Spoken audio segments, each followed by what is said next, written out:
The NBA, as we showed you previously, has finally returned with Kawhi Leonard, the Toronto Raptors, and many others. Last night, though, the Boston Celtics and Philadelphia 76ers squared off. It was at TD Garden.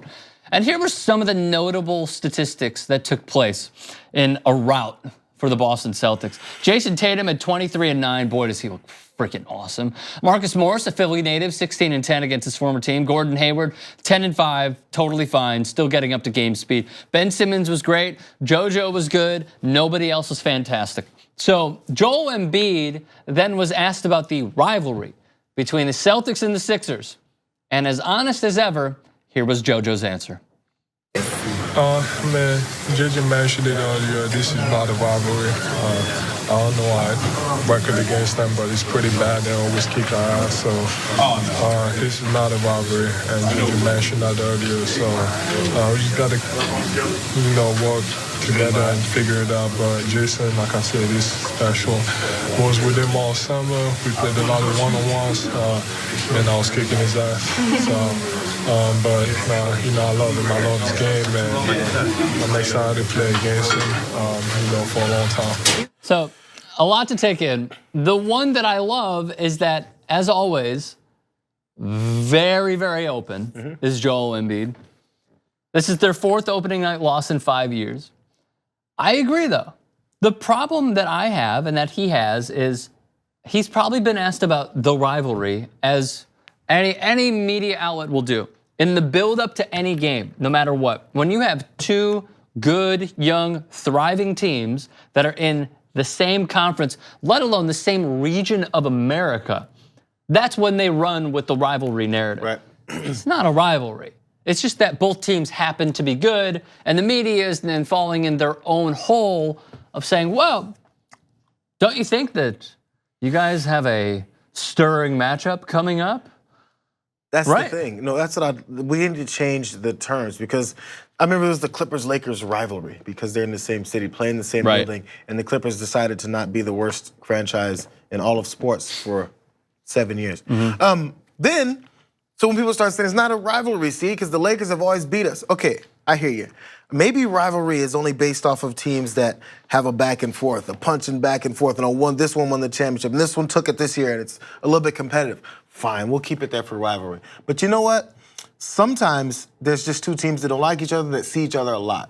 Right. Let's go for that. Let's come up with a new term. So you'd be like, hey, Joel, it's not a rivalry, I get you, but it's like a sibling spat. I don't know, what are we gonna call it? Because there's something there. You don't like each other. When you see each other, you're very familiar with each other. I think, real quick, allow me to interject. I think Daniel Cormier put it best when he lost his 2nd fight to John Jones. Whether you think that he actually didn't lose because of John Jones's steroid-driven career, arguably. Daniel Cormier said after that 2nd fight, it's not a rivalry if one side continues to lose. Philadelphia continued to lose up until when?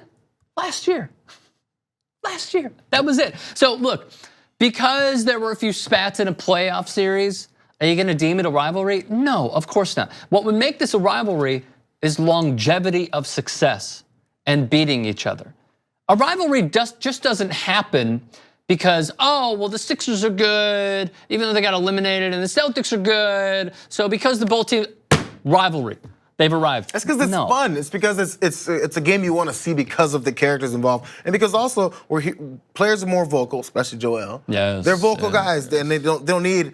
In this day and age, we don't need a reporter with a microphone or a recorder in their face for them to say something and for us to hear it. They can post it, and they do. So now we're like, oh man, you see that fight they had on Twitter? Let's wait for this matchup. So it's fun. I like it. So yes. The next time the Sixers play the Celtics, I'm gonna want to watch again. Absolutely, yeah, and I'm sure that they'll meet in the playoffs once again. We should also take into account that this game that occurred last night, Philadelphia was not at 100%. They did not have Mike Muscala, who had an injury. They did not have Wilson Chandler, who had an injury. They did not have Zaire Smith, who had an injury. They also didn't have Jared Bayless. As much as you may hate him or feel whatever way about him, he's still a good body to have on your bench and a okay to pretty good defensive player. So my biggest problem with Philly, and then I'll touch on Boston in a second, they're such a 2 superstar driven team. because Markelle Fultz is not there yet. I still think he's going to be really good this year. It was only one game. We got 81 left. We got 81 left. That's it. Philadelphia is going to be really good. They are lacking the third star to make their team a legitimate contender in the East. I think Zaire Smith is going to be really good as well. They're so far away from not only being fully healthy, but also getting up to game speed. From Boston's perspective, you had a bad game from Kyrie Irving. Gordon Hayward is just getting up to game speed as well, and you still won by double digits. I'm not saying Philly's a bad team. They're a good team. They need one more superstar. And what we saw last night is how deep the Celtics are and how no one in the East, in my opinion, can really compete with this team because they have two units where arguably you could pluck starters from the second unit. You could pluck guys from the second unit and make them starters on other teams. That's what makes Boston so dangerous, in my opinion. Do you guys want full TYT episodes? Yeah! So download YouTube TV and get a 7-day free week trial.